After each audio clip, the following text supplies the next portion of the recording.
Good evening, everyone, and welcome to tonight's SWAT Talk. My name is Sampriti Ganguly. I'm the class of 1995 and a proud member of Swarthmore's Alumni Council.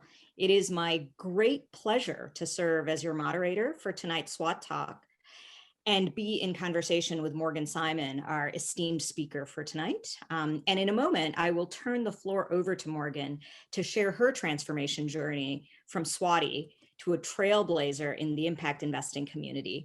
But before doing so, I just wanted to quickly cover some context for today's talk. First, just as context and background, SWAT Talks are an alumni council initiative to engage the broader Swarthmore community in free virtual seminars featuring alumni excelling in their fields and sharing their knowledge and experience. I'd like to express my personal appreciation to the members of Alumni Council, Sean, Dina, Bob, Mike, and others who have over the years helped us to really launch SWAT Talks. Secondly, I like to express my appreciation, of course, to the college that makes this happen for us, and in particular to Lisa Schaefer, who is both in front of the scenes and behind the scenes in helping us with execution. The second thing that I just wanted to share is I'll be moderating the conversation with Morgan today, and I have some prepared questions that she and I have discussed. Morgan has also graciously offered to answer some of your questions, and the chat box will be live and available for any questions that you may have. So please feel free during the conversation to ask any questions that you may have, and we'll try to get to as many as we can before we close out just a few minutes before the end of this hour. Third, we'll plan to cover a broad range of topics from what impact investing is and what it isn't, and how we might engage in it more broadly to learn about what it could be, and also to learn about institutional investors and future trends in this particular industry. We know that some of you may be interested at the intersection of divestment, particularly from fossil fuels, but potentially other areas, and we'll touch on those questions as well. So without further ado, let me introduce Morgan Simon, class of 2004, a proud economics and political science graduate, a woman after my own heart. Morgan has a very storied career that starts at a very early age. In fact, she launched the Responsible Endowments Coalition as a junior at Swarthmore. It informed university of where their money was being utilized, how it could be invested to cause a positive ripple throughout our society, and eventually spread to 100 college campuses across the country with over $100 billion in endowments. She also impacted New Mexico's evolution into a blue state by increasing Native American and Hispanic voter registration by over 5,000 as part of a Bill Richardson-led PAC in 2004, moving America forward. She worked at the United Nations in Honduras on HIV prevention programs and under the auspices of the Special Court in Sierra Leone. Among other professional milestones, Morgan founded and served as CEO of Tonic, which unites 200 investors and $4.5 billion devoted to social environmental enterprises. Tonic arguably led the trend for global social angel investing and still is considered an industry leader. Since then, Morgan has co-founded and currently co-leads the Candide Group, an Oakland-based RIA, a registered investment advisor that helps families, foundations, athletes, and influencers who want their money working for justice. Across her storied career, she has influenced over $150 billion in investments. And although Morgan never went to graduate school, she did teach at Harvard and at Stanford and is currently an adjunct professor at Middlebury, fulfilling almost every SWATI's ambition of teaching at some point in their career. So Morgan, without further ado, let me turn it over to you and maybe ask you from the very sort of start, what took you from Swarthmore to where you are in your career today? Great to be here, and thank you for that introduction, and just exciting to be back in Swarthmore community. I feel like I'm in that amphitheater right with you. What's interesting, I think what took me from Swarthmore to where I am today was really Swarthmore, and the idea that you kind of were able to get those critical thinking skills, which I know it sounds like such a catchphrase, but it was a real thing.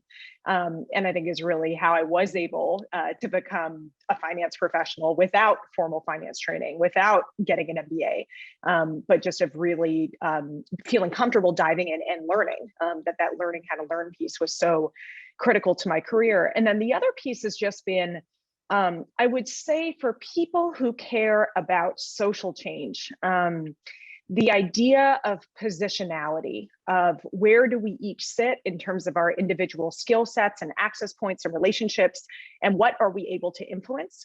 And I think for me, even going back before Swarthmore, I grew up in Los Angeles, and was very influenced by the large Latino community there, in working with a lot of families and seeing that so many of the social challenges families were facing were really interconnected, that you couldn't solve housing if you didn't solve how challenging it was to be an undocumented worker, and that you weren't going to be able to address that without addressing education and food access and all these other pieces. And that for me, at the end of the day, the uniting force behind all of that was the economy.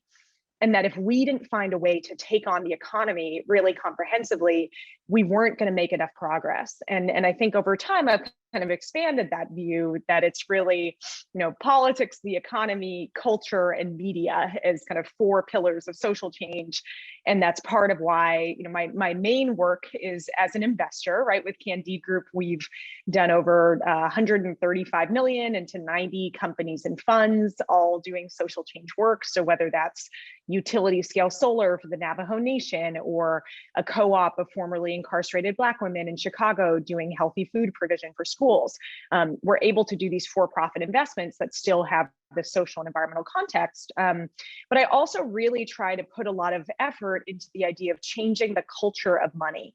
That it's one thing to be able to invest the money that we do, but if we're not addressing the 196 trillion that's circulating in the global economy every day, we're not going to win. And I think the final piece there, I talk a lot about, and I think as a Swarthmore activist, learned a lot about the idea of power mapping, of what are the ways that we are connected to power, and what are the influences of power, in terms of how certain terrible practices get cemented into society, right? And what's our connection to those?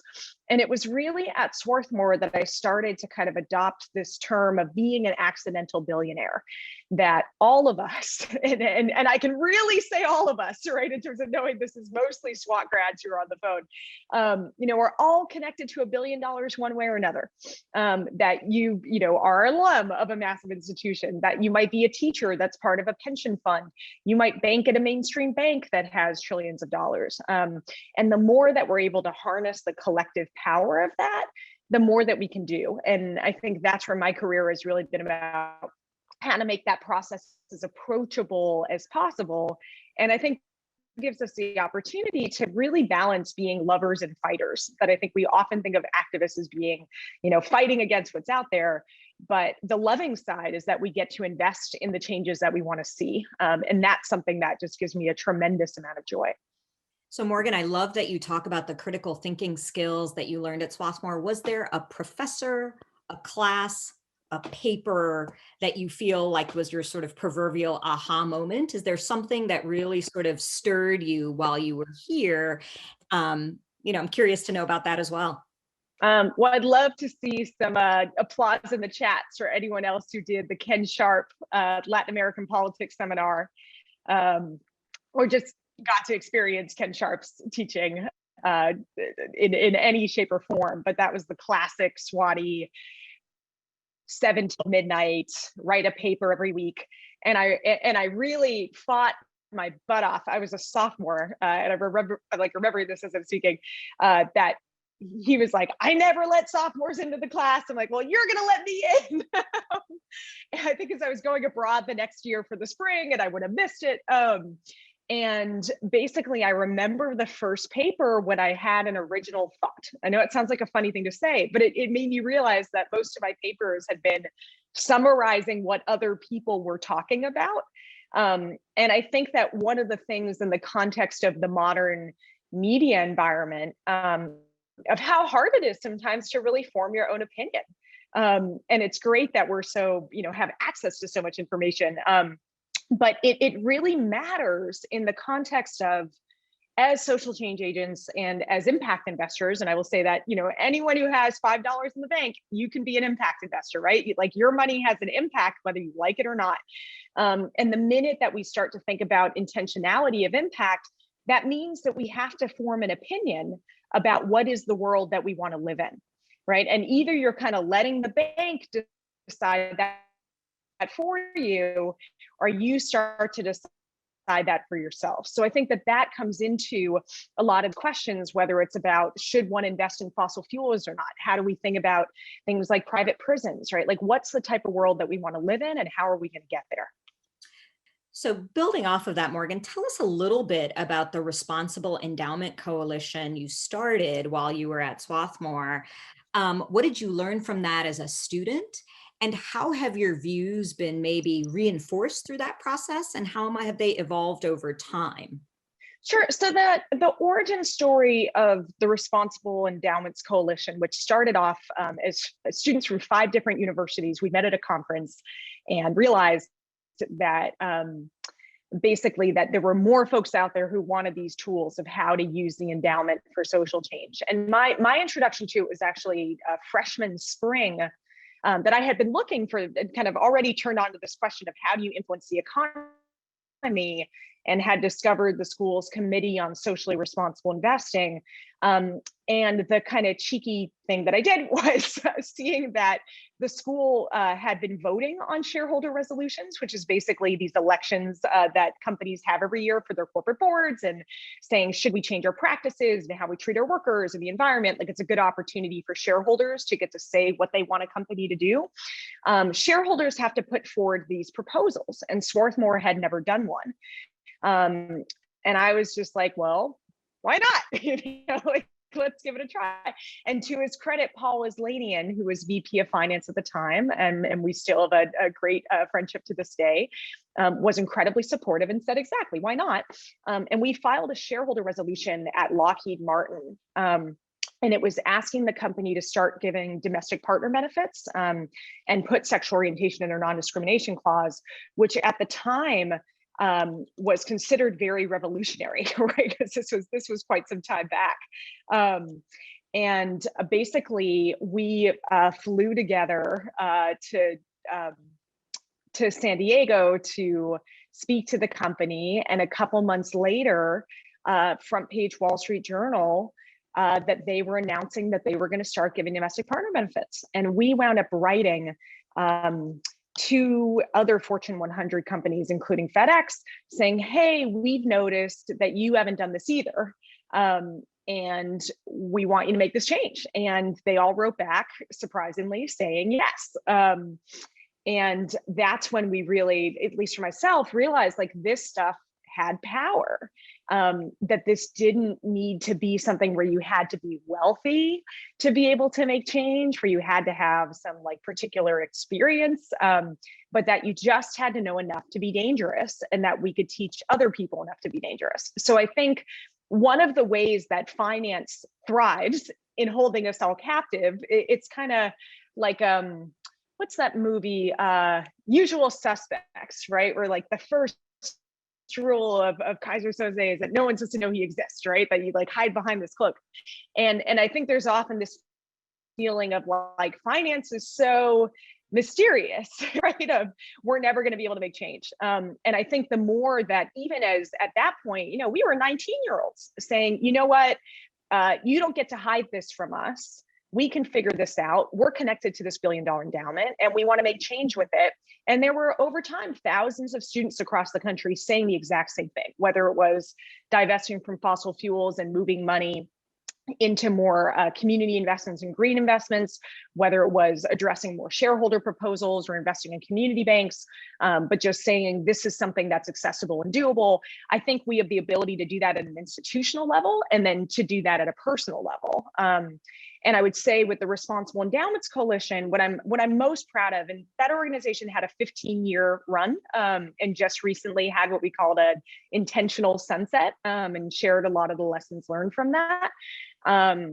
That basically we trained a lot of activists to know that money is a tool for justice, right? That we're often used to money being a tool of harm or a tool of trauma, and that is true too, right? But are there ways that we can harness it to be a tool for justice? That I think is the great lesson that we imparted to these student activists. I love that construct of framing it in the positive around money as a tool for justice. And, on that note, I think it goes without saying, but I'll say it anyway, that climate change is potentially the most existentialist threat of our lifetime. I'm curious, in your years of advising and working with institutional foundations or large endowments, what have you learned with regard to divestment? What works, what doesn't, and how can individuals who are very vested in these outcomes make the most positive change and affect the most positive outcomes? Sure. So I have two thoughts on that that are going to come from different perspectives. So I think there's a moral argument and there's a financial argument, and that I think people kind of get to choose, right, which is the most compelling to them of where they want to start from. So from a moral level, I'll quote Liesl Pritzker Simmons, who is a major impact investor and friend, who has often said, divest from things that when used properly kill people. It's just like a basic line of, maybe you don't want to be invested in things that when they're used properly kill people. Now, I think that's often an argument around like guns and tobacco. And then whether you want to extend that to the broader impact of the fossil fuel industry, right? I think that's where people can make their choices around where they drive that line. But I think it's an interesting line to draw on the sand morally of what are the things that I actually can't sleep at night knowing that I'm invested in. Separate from the moral question, from a financial perspective, one of the things that's interesting in the context of institutions, right, where their objective is to maintain for the long term, they don't get their investment returns quarter by quarter, right? I mean, obviously they do take cash out and whatnot, they are receiving returns, but they're really interested in the long haul. And they generally are what we call universal owners, which means that they like own the whole economy, right? So that's where, if you're looking at the long-term impacts, if there isn't a world in 30, 40 years because of climate change, then you're gonna lose everything no matter what, right? And the externalities of one company are gonna get internalized somewhere else in the economy, which means that you really just can't afford financially to ignore something as big as climate change. And I think that's where you've seen, for instance, the leadership of insurers, like traditional insurance companies like Swiss Re, saying that they won't insure a company that doesn't have a climate change plan, because that's clearly going to be one of the biggest business risks that they're going to face. There's also been studies like from Harvard Business School that they tracked the returns of companies over a 30-year period and the environment and social and governance practices. And the companies that had thoughtful environment and social records had double the market cap. I mean, that's a massive difference, right? So I think there's so much evidence that companies that are looking for the long haul are just generally doing better. And then to give even like the most precise data point, I actually was talking to one of my clients today who is fossil fuel free in their entire portfolio, and they're up on the public equity side 40% over the last year. And the S&P in that time was up 43%, right? So you could look at that and say, you gave up return, I don't know about that. But you could look at that and say, boy, 40% sounds really good. And if it meant that I bought, surviving climate change with that other 3%, I can feel great about that. So I think that's where we need to really balance, what are the different needs that we have in what we think about as our legacy. And I think about legacies both for individuals and for institutions. What are our values? What did we leave for others? And is it beyond just the financial wealth that we created, but how we expressed our values in the world through our money, I think is really critical. Thank you for sharing that. I'm curious, Morgan, do you have a different, knowing that you don't necessarily provide advice to individuals, how might you counsel individuals who want to be more educated about divestment or other strategies as they think about their own personal portfolios, and maybe particularly as they think about retirement, being closer to retirement, versus those who might be earlier in their sort of career and in their kind of life and financial planning? Sure. So as a registered investment advisor, I always get to start with, I can provide education, but I'm not providing any financial advice. And there's lots of great places that one can go in seeking a financial advisor who has expertise in impact investment.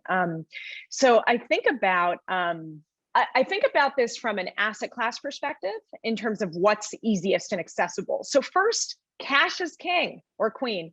That essentially, if you're gonna have your money in a bank anyway, right? If you're not putting it under the mattress, right? I don't think we think of a bank as an investment, but to some, it is essentially. It's where you're putting your money to have it be safe and potentially to have it grow, right? So the idea of looking for a community bank or credit union in your local community, the ability for an institution to do so is such a simple step. And then from there, there's so many essentially alternatives to CDs that are out there. I would be remiss not to mention that we have within our Swarthmore community, Julie, who had written in the chat earlier, I think is on the line, Julie Eads, if I'm pronouncing that correctly, who was the leader in the New Hampshire Community Loan Fund, right? Which is an amazing institution where people are able to support community development and be able to get a return on their money, right? There's so many of those across the country where people can be investing their money locally or nationally. Next up, then, if you're looking at retirement funds, right, for folks, when you go into your job, right, and for young alumni, you might be getting that form for the first time that you have to fill out of how much money am I going to put towards my retirement and what sort of funds, and am I more risk adverse? Am I keen on risk, et cetera, et cetera? Is there a social choice box? Right? More and more often nowadays, there should absolutely be a choice. I want my money to be socially managed. And if there isn't, contact the HR department to say, wait a minute, why don't you have a social option? Right? There's so much research that millennials care so much more about the values of where they're working, that's a really easy change to make, right? So, and then from there, for those who may wind up in a position of having more substantive wealth, there's so many opportunities within private markets, whether it's more socially oriented venture capital or real assets, but that's where people typically then will start working with an asset manager who has that sort of expertise. And the one other thing that I would note, that happens a lot, both for individuals and for institutions, is advisors who will say, I don't know about that social thing. Do you want to lose all your money? And that there's this adage in investment where people say no one gets fired for buying General Electric, right? That if you just do things that are really boring and typical, then no one can get mad at you and you can keep your job. But to some degree, oftentimes, if you have an advisor who you may have had for historic reasons, you wind up having to go and say, hey, do you want to take this journey with me and learn more about impact investing? Or do I need to find another advisor? Because those advisors are out there. And that's where there's so much opportunity for people to really own what they own, right? To take control of their money and not just sort of let financial advisors make those decisions. Fantastic advice. I was remiss in not asking the more fundamental question. So if I could ask you, Morgan, how do you define impact investing? What is it? And maybe more importantly, what isn't it? And how would you define it in sort of the most basic lay terms? It's a great question. And I think, one of the things that I talk a lot about is how the Merriam-Webster definition of impact is to impinge upon, especially forcefully. And that doesn't sound that good, right? Like, are we the impinge upon people? But I think it goes back to the fact that impact can be positive or negative depending on who's defining it. And something that we have to be really cautious of, knowing particularly my practice focuses on ultra high net worth individuals and then foundations and institutions. You don't just want the wealthy getting to decide what social impact is, right? So we're often looking at how do we structure accountability into our systems to make sure that we're not potentially having negative impacts on people or not prioritizing the impact that we need to have. So I think the other thing that we have to be really careful in looking at is the level of greenwashing that can be part of it. And yeah, I think it's precisely actually what Annie is saying, that I fear that a lot of impact investing is out there is basically good enough for those people, of saying, let's make it slightly less miserable to be poor, right? Or let's make it 50 years instead of 30 that we all die of climate change. And I think that's where we need to be a lot more intentional in our practice. And that there's also a lot of issues in terms of making sure we don't replicate what's happened in Silicon Valley, which is that less than 10% of all money goes to women or people of color. So at Candide Group, our portfolio is over 50% women and people of color funded. We did over 20 million last year to Black, Native American, and Latinx-led organizations. And I think the hope is that that will become more of the norm within impact investing, of saying that you absolutely can't divorce an anti-racist framework from impact investment. One of the potential positives that have come out of this pandemic and the spotlight that it has shined on racial injustice is the spurring of investment potentially towards Black and Brown communities as well as women. I'm curious if you see any other potential trends coming out of the pandemic with regard to impact investing, and to your fine points noted before, what needs to change from a system level to make sure the pendulum doesn't swing back post-pandemic and lose a focus on those communities?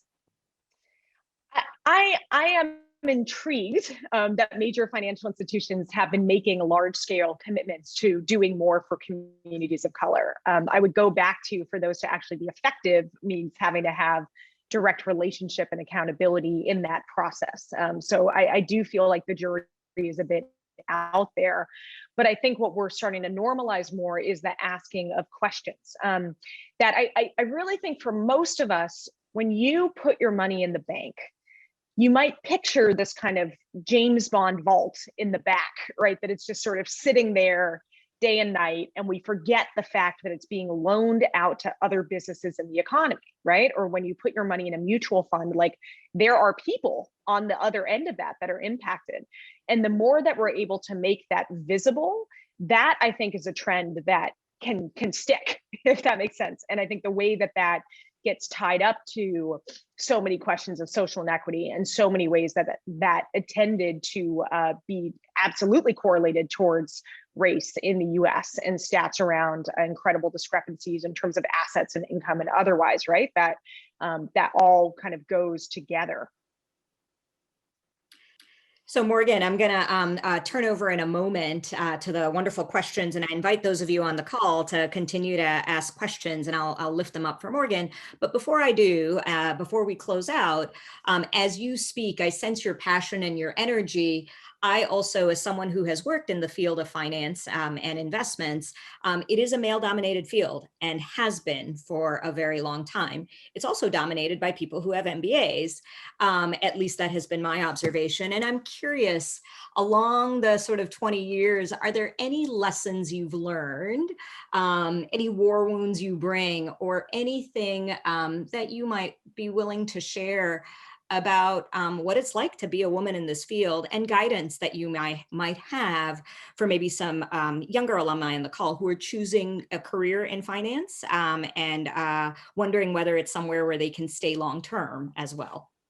So I put out a book a couple of years ago called Real Impact, and it mostly is essentially about this question of what is impact investing and what is the opportunity for the world, and how can people do it, and how can institutions do it? And what was interesting, there's a piece of a chapter that is about the lack of diversity within impact investing. And when I was going through all the stories that I had of ways that I had been treated like crap, I actually had to keep out the most, I guess, salacious ones, right? The most horrible ones, because I almost felt like people would be like, this is so extreme, I would never do that. And what I think about, nowadays we have the language of microaggressions, which I think we didn't have when I was starting out.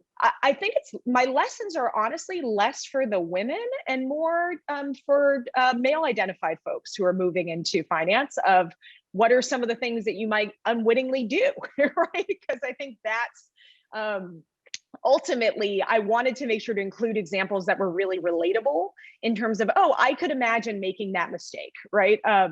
So for instance, things like I learned I couldn't wear black in gatherings because people kept asking me to get them water, or, where could I sit? And I was like the keynote, right? Or I'm sitting in the green room at CNN, right? And people saying, oh, do you know when Mr. Simon will be arriving? I'm like, I'm right here, right? So I guess, it's interesting. I took a lot of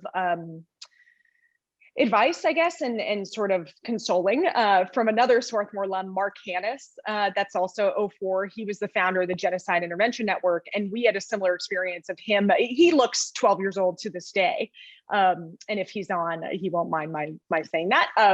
But essentially, that he also struggled even as a young male, right, as a young white male, in trying to get respect and legitimacy. And at a certain point, people decide that they're going to respect you or they don't, and you just keep moving. I think that's really what it comes down to. And if someone's actively going to get in your way, right, that's when you can take more action. But otherwise, it's absolutely about just keeping on your purpose, because that's what you're there for, and getting to laugh at the ridiculously of it all. More power to you. My Bob Gross, no matter what you say or do to me, I am still a worthwhile person, have taken me far and beyond. And I've told myself that many a time. Let me lift up a couple of questions and I'll try to bucket these into some kind of logical frame. There's a couple of questions about different types of institutions beyond maybe just colleges and universities. And so let me ask around development finance institutions and government entities. There's a question that says, many impact investors are now looking at developing and emerging economies. Most of the development financial institutions, the DFIs, have ESG mandates.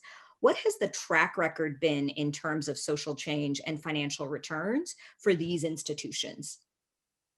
Sure. So I think Trailan Sadi, who asked that question, would probably be even more qualified to answer it, given his great work in Africa in building funds. And essentially, I do think it's really important to highlight that this has absolutely been a global phenomena. My work has focused a little bit more domestically. We do some degree of international investing.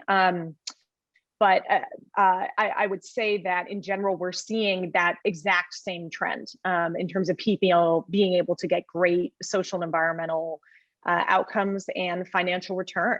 I'm looking, I've been able to track some of what's going on in the chat. And is it okay if I lift up some? Please. It might be we're batching similarly. Yeah. I want to, Lee brought this up. I hadn't seen this guideline before. This is fascinating to me. That Swarthmore's investment guideline would state the investment committee manages the endowment to yield the best long-term financial results rather than to pursue other social objectives. And I think what's really interesting about that statement, one is that implies that those things are counter, right? Like that those things are supposed to be working in opposition in some way. And I think that's where we've seen so often, and even going back to that work we did around Lockheed Martin, part of our rationale was that in the context of supporting LGBT rights at work, why would you tell 10% of their potential workforce that they are not welcome there? Like, that's just a dumb financial decision.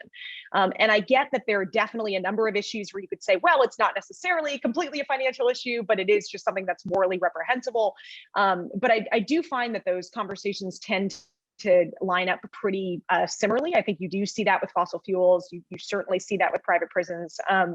So at any rate, I guess I would wonder if a statement that was something more like the purpose of the endowment is to ensure the longevity of the Swarthmore campus community and educational experience. And in order to do that, we need to have a world to live in. And we will invest in a way that supports that long-term outcome and longevity for all of us. That would make a lot more sense to me and be more aligned with the Swarthmore values that I know.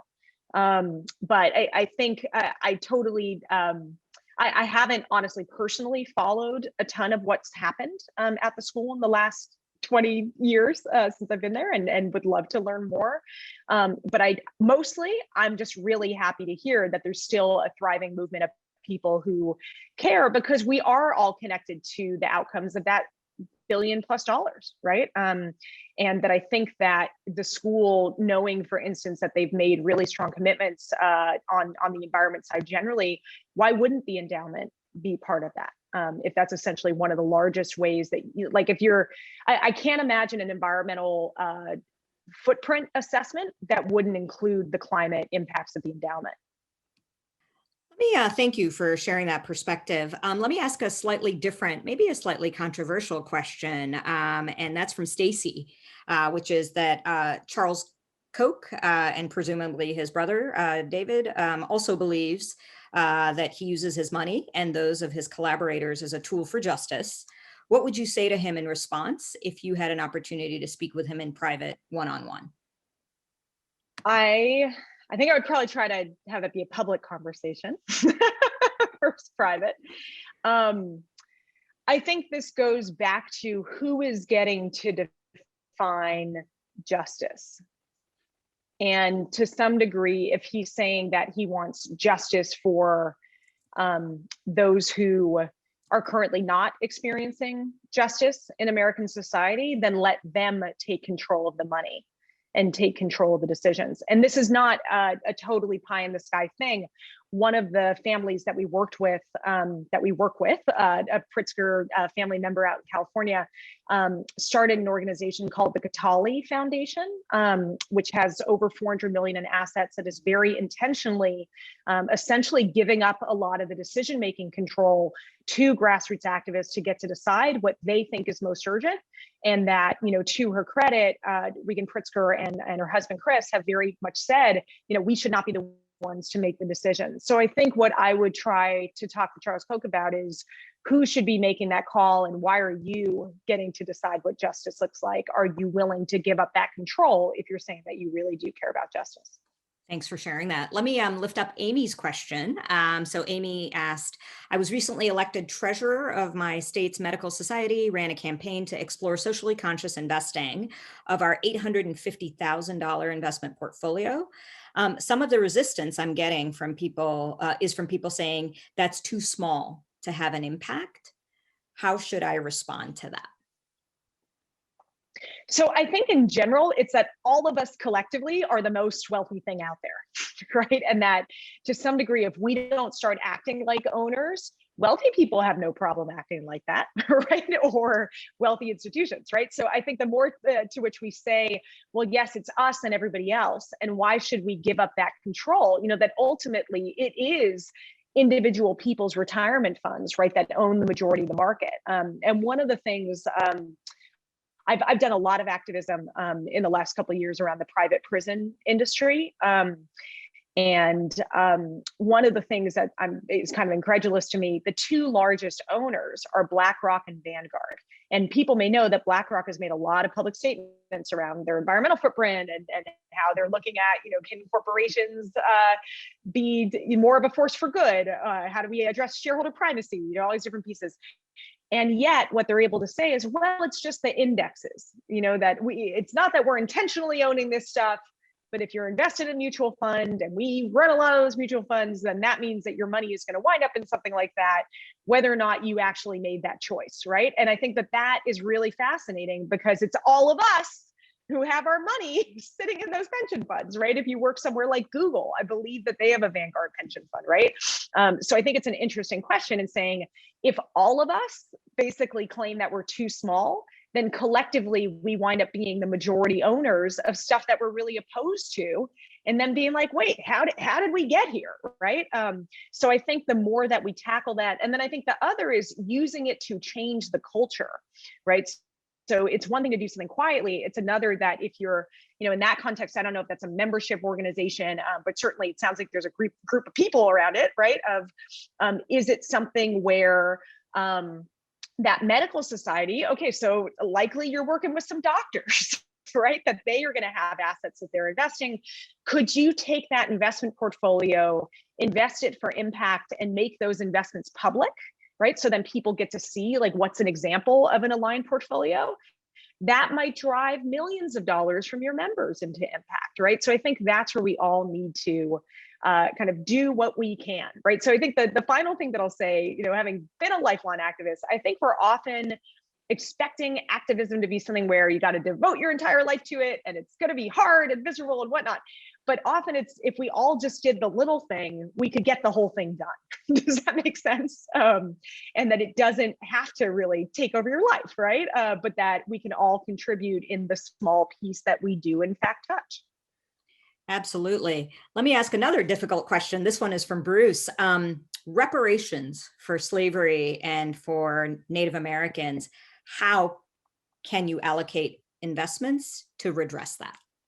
Yes. So I think some of that, I think, can be in the context of turning over resources for people to be able to deploy themselves. So I think there's a big question around grants versus investments in that context of, if you're making a financial return at all, does that already mean that you're being extracted from a community? And if the point of reparations is the idea that we historically extracted from people for over 400 years, is that something that we want to continue down the cycle of doing? So what's interesting, I have clients who, for very legitimate reasons, need to make money, right? That they are making sure that they can send their kids to college, that an institution, a grant making institution that needs to give away its 5% a year.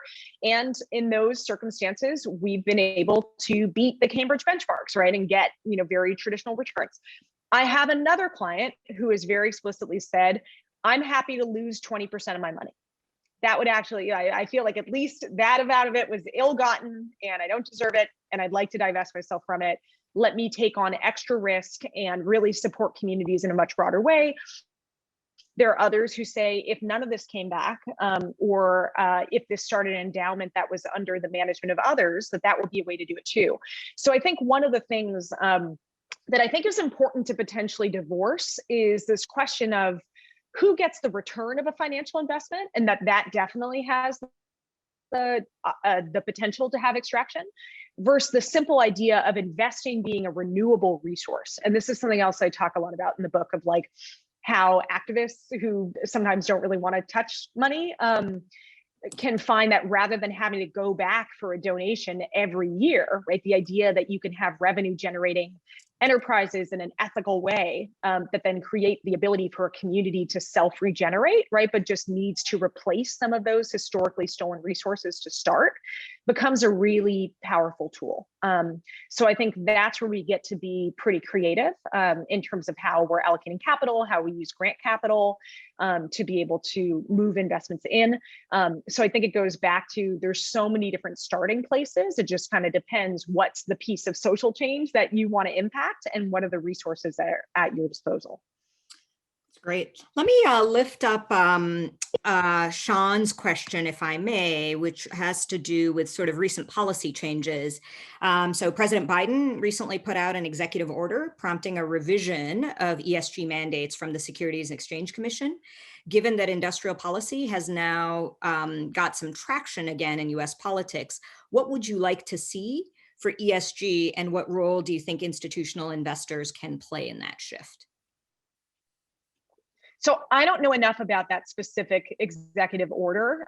We've been very focused on the executive order banning the use of private prisons at the federal level, but I know that there's more coming.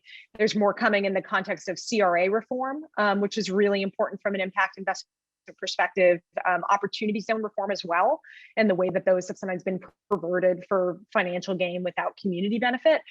So I think there is this kind of broader trend coming out of the administration that I really appreciate, which is to say, let's make sure we're looking comprehensively at the spaces where people are making money off of harm. And to what degree should we as the government not be supporting that?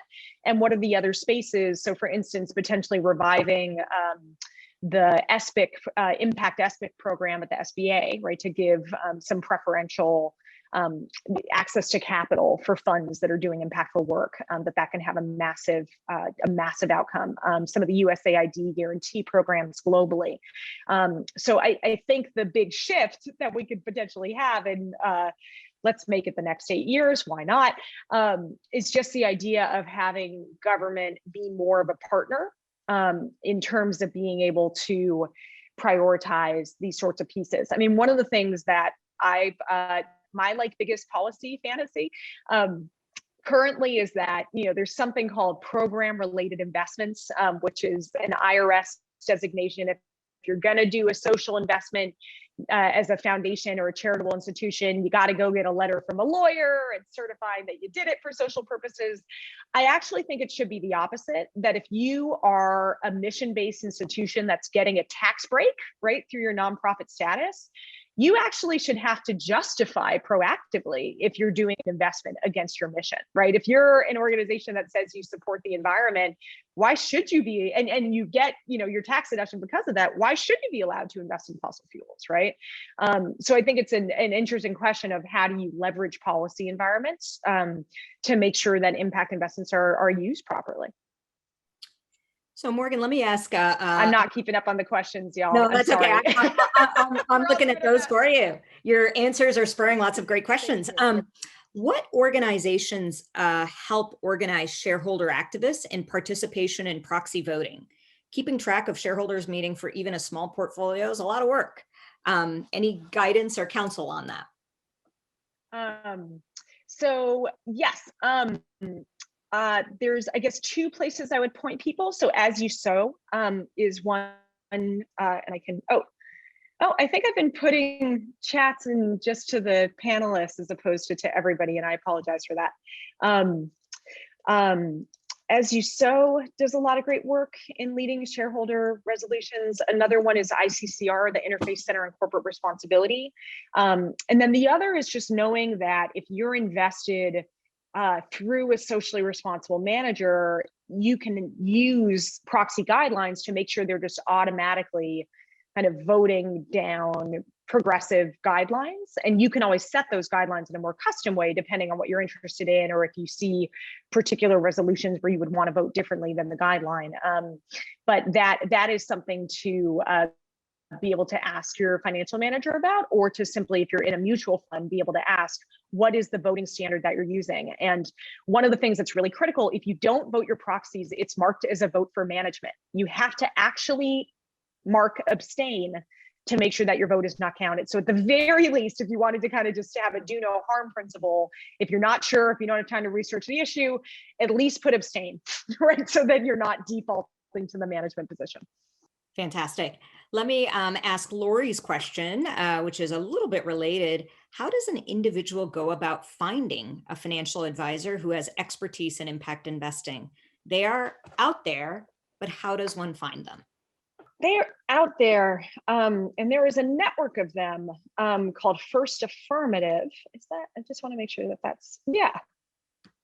I can drop this in here for educational purposes, which is that they are advisors across the country who focus on this. And it is important to kind of note, some will have very specific minimums, some like specialize in particular types of clientele. So kind of interviewing a couple and seeing what's right for you.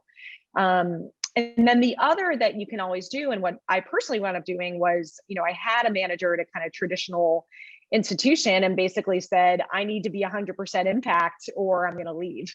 And do you want to learn about this stuff?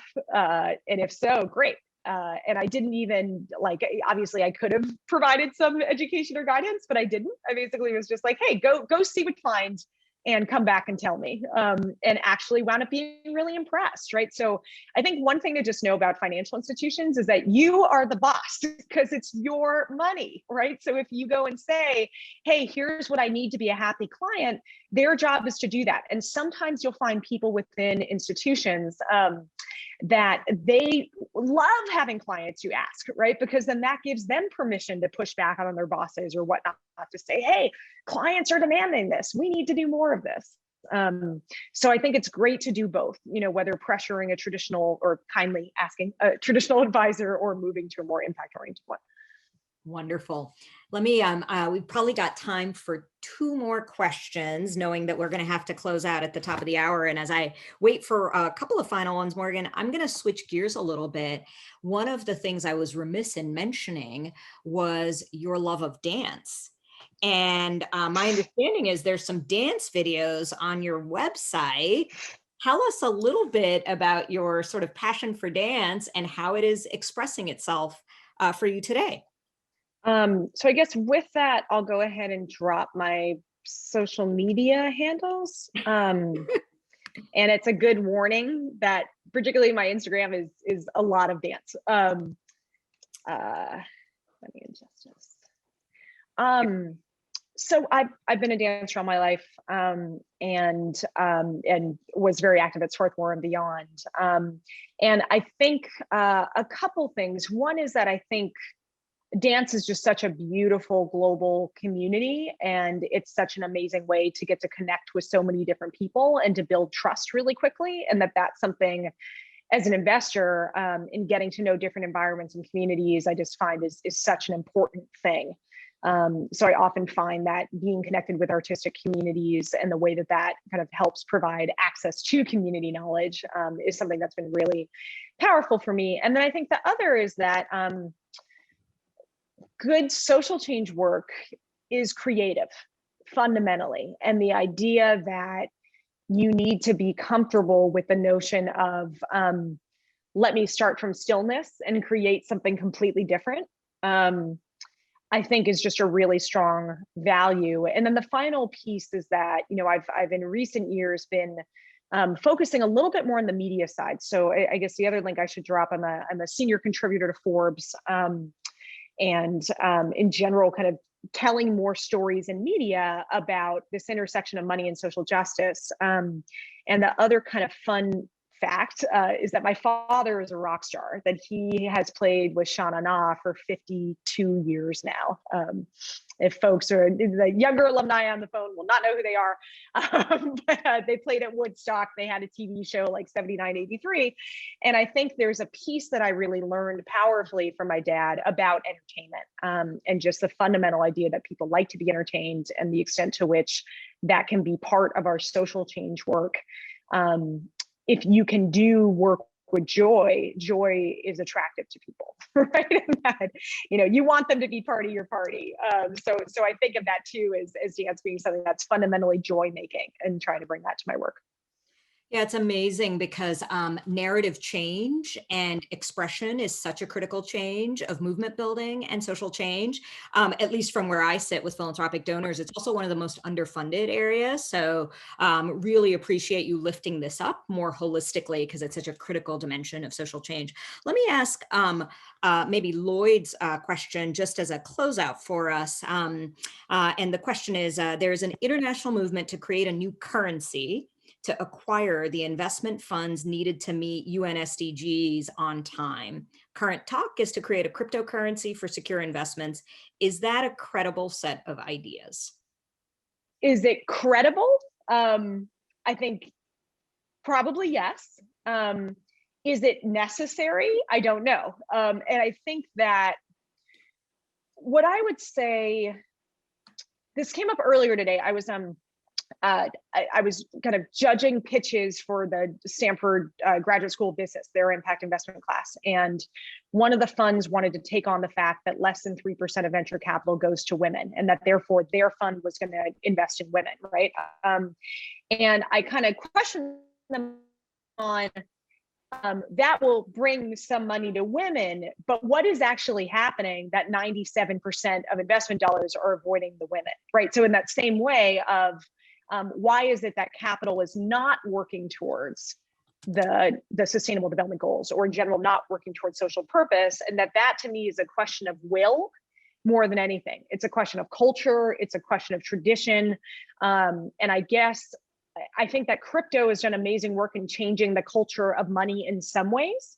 It hasn't necessarily done that in a way that's been about changing it from a social impact perspective. So what I might ask in that question is more of is that going to change the actual culture and purpose of money? Or if it's just doing, kind of traditional finance work, but through a crypto frame, then I don't think we're going to get there. Great, thank you. I know that we are right at the close to the top of the hour, and Morgan has another appointment. So Morgan, let me express my appreciation for you for taking the time to share your perspectives, for you for being such a trailblazer in this field, for sharing some of those educational opportunities, and maybe just invite your sort of last reflection, if you have one, for those of us who are grappling with the intersection of what do we do with our money, irrespective of how large or small it is, in order to shape the kind of world we believe we wish to leave for those who come after us. So I think the biggest thing that I would say is just start by doing something. right? That I think it's very easy sometimes to feel like, oh, if I can't get it perfect, then I'm not going to try. And I think from that perspective, that I think the idea of whether it's looking at your bank account, whether it's writing your retirement fund administrator and saying, hey, how about a social choice option? Whether it's the next time, that I think we also in the context when we get engaged with the university as alumni of saying, I want to know how my donation is being managed. That there's so many different opportunities that we have to really think about where our money is spending the night, what is the influence that we have. And it's one of those where it's like, just pick one and then keep going, right? So in the book, I go pretty systematically through in a chapter of like, here's all the different ways that you can start. And there's a ton of other tools on the internet and whatnot. But yeah, I think otherwise it can sometimes feel like, oh, I haven't totally maximized my values, so therefore I'm just going to keep it all at Bank of America and invest in Walmart. And it's like, well, come on, let's try to at least make some progress and to celebrate it as we go. Wonderful. Well, each of us can be an agent for change in the pursuit of money for justice. And you've certainly provided us some wisdom and guidance along the way, Morgan. So thank you for your time. Thanks to all of you who joined us today. I invite you to follow Morgan and take advantage of some of the links that she has shared. And thank you again for gracing us with your presence this evening. Thank you.